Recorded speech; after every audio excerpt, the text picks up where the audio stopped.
wanted to understand his thought process going in this game, him as well as Hedeman, the defense coordinator, as far as them up-tempo offense, how we're going to deal with it, how the offense can help the defense, and then how the defense is going to deal with the up-tempo, because we did get a little tired at the last game. And now I'm going to break the game down to you after that. I'm going to break the game down as to how I see this game playing out. So we're going to start with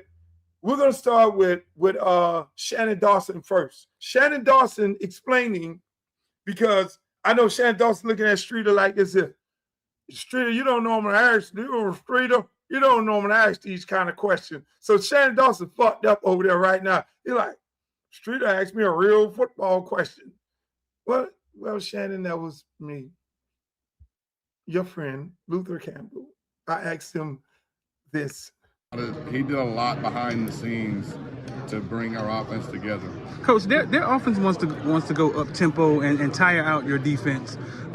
As the offensive coordinator, how do you manage your tempo and your play selection to help protect your defense in a game like this? I watch the flow of the game. I mean, it's very important to me I didn't always watch the flow of the game, Daryl. I mean, so years ago, I mean, I've been OC for almost 20 years now, but like, all I cared about at one point in time was like going fast and scoring. I mean, that was my whole deal for like 10 or 15 years. But ultimately, over time and probably age, the flow of the game matters a whole lot to me, especially when you got a defense like ours is playing like they're playing, and no different than there was a point in time in the Ohio State game after halftime that they had a long drive, like 8 minutes, right?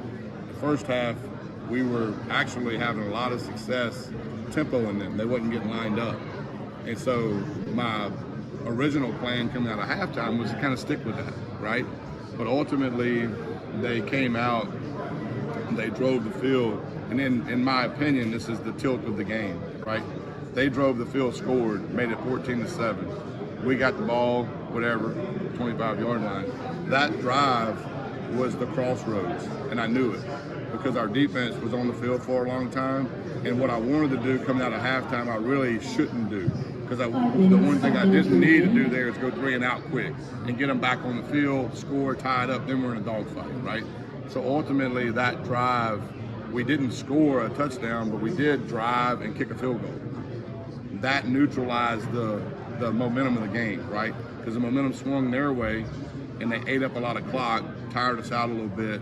And so ultimately, paying attention to that and knowing what our team needed, not me, was to go out there and grind out some first downs, run some clock. We got the ball. So that third quarter of that game was a one-possession quarter for both teams, which it was an 8-possession game for us, which we lost a possession with Keontae's interception for a touchdown. But I'll lose 20 possessions for that. But ultimately, yeah, I mean, watching the flow of the game matters. I have to keep my thumb on that.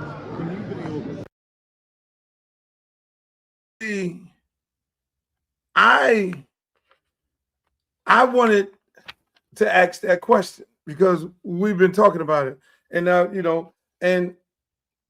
and so I gave it to Streeter. Streeter asked him that question because that's a very important question as a football person and as fans.